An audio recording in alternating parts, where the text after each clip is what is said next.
I don't think I need to explain who the Beatles are. They're the Beatles. George Harrison, John Lennon, Paul McCartney, and Ringo Starr. They're the biggest band of all time, with some of the most influential and popular music ever. The Beatles' discography is interesting and a little strange because their releases in the UK and the US did not match each other initially. In the UK, they have 12 studio albums, but in the US, they have 17.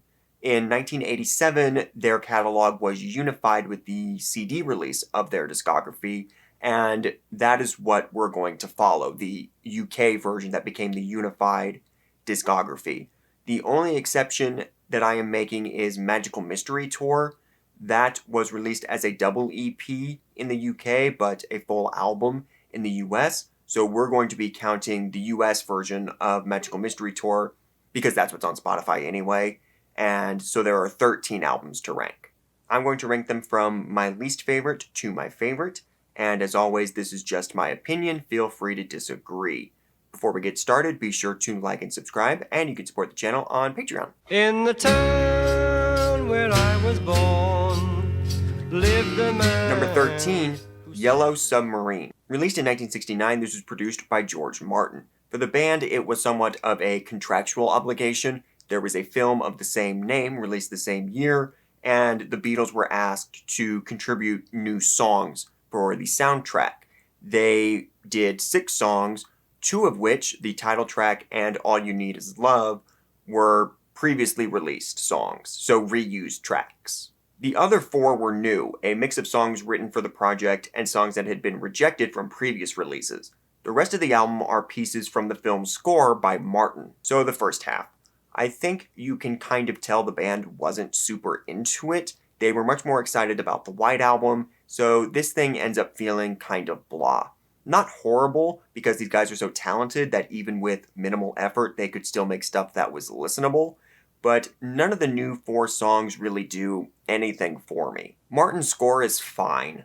There's some nice pieces, but overall, it's also kinda in my opinion. I told you about strawberry fields. Number 12, The Beatles. Released in 1968, this was produced by George Martin. It is also known as the White Album and is generally considered to be one of the greatest albums ever. So I get to be the jerk. Before you get pitchforks out, I like the album. I think it's a good album. Yellow Submarine is the only Beatles album that I would say is bad, and even then, I don't think I'd go that far. The band took a meditation course in India in early 1968, where a lot of this material was written. Once back in the studio, tensions rose within the band again, everyone kind of reverting to themselves and doing their own thing. These are also the first sessions where the girlfriends and wives were present, which many people blame for the band's eventual breakup, especially blaming Lennon's wife, Yoko Ono. The other notable thing about it is that it's a double album, 30 songs. And to be honest, that's kind of my problem with it.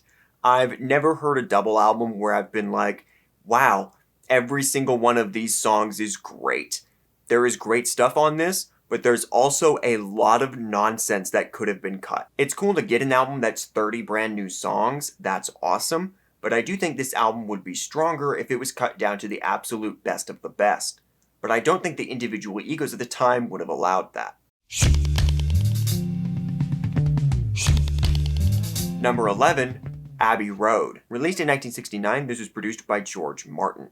It was the band's final album that they recorded, but not the final one they released. The desire for McCartney was that they would make it the way that they used to make albums, though there were still tensions within the band, and Lennon quit the band prior to the album's release. I don't have much to say about this one. It's a solid album. I particularly like the medley section of the album. I think that's really cool and works well. I know Lennon wasn't crazy about that, but I think it totally works.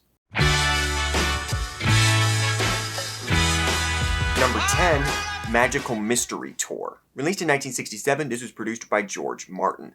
McCartney wanted to do a psychedelic-inspired film, which ended up being a TV movie, and this album is the Beatles' soundtrack to that. The soundtrack would be comprised of 6 songs. In the UK, this would be released as a double EP, as it was too few songs for an album, but too many for an EP. However, in the US, 5 non-album singles were included to make it a full album. and that's how it is on Spotify, so that's how I'm counting it. In terms of the soundtrack stuff, I quite like McCartney's 3 new songs, as well as the instrumental Flying.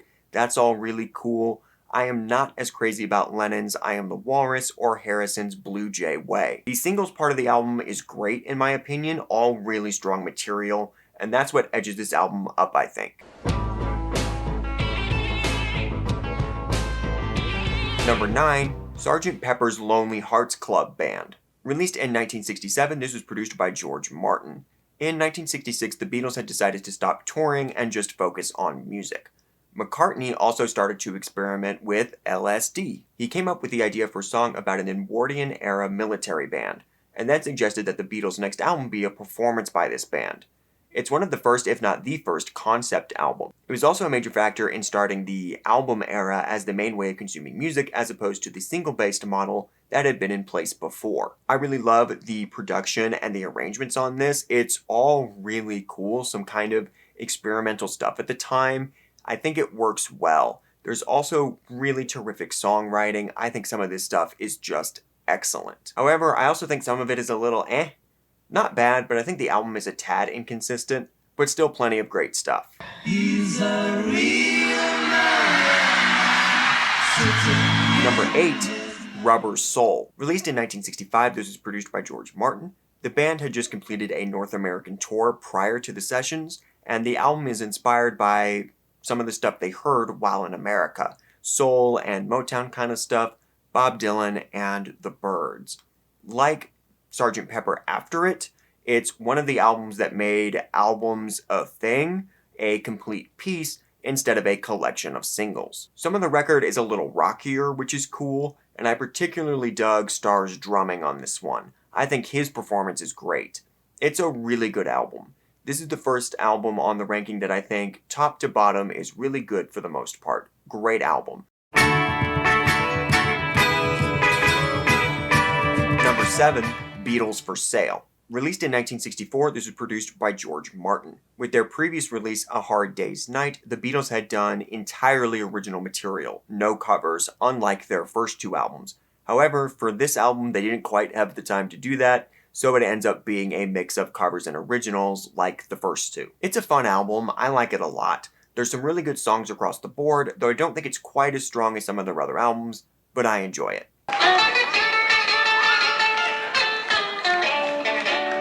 Number 6, With the Beatles. Released in 1963, this was produced by George Martin. The initial plan from the label and management was that the Beatles would do 2 albums a year and 4 singles. So this is the Beatles' second album, comprised of 8 originals and 6 covers. It's not as strong as they debut, but it's still really good. It's got solid hooks and fun vocals. I like it a lot. Help, I need somebody help, not just anybody. Number 5, Help. Released in 1965, this was produced by George Martin. It was the soundtrack to a movie of the same name. The Beatles were starting to experiment with multi-tracking and adding different kinds of instruments onto their songs, which is really cool. It was also the first rock album to be nominated for Album of the Year at the Grammys. It's really crazy good. I think that's the thing with the Beatles for the most part. How is it this good? The songs are just great. Because I have to nitpick in order to do a rank, some stuff on the second half isn't quite as strong, but come on, this is a terrific album.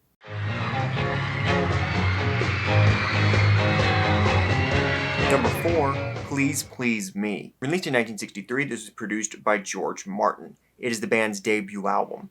Initially, Martin just wanted to record them live, but found the acoustics unsuitable, so they went into the studio instead. And they basically recorded their stage show, recording the entire album in one day.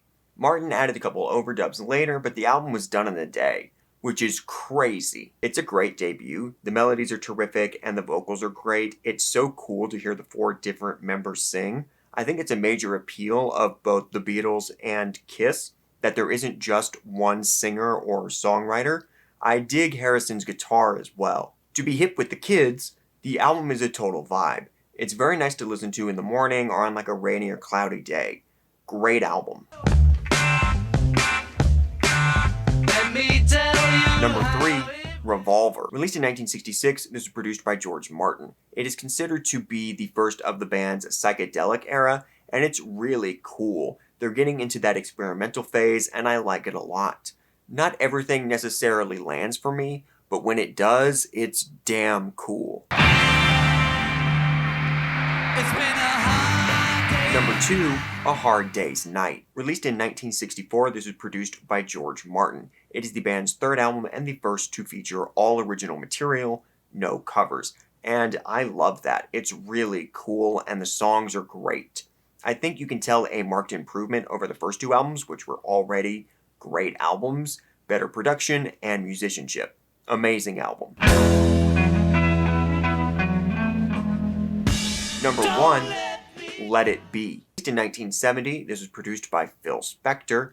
It is the band's final album, though it was recorded prior to Abbey Road.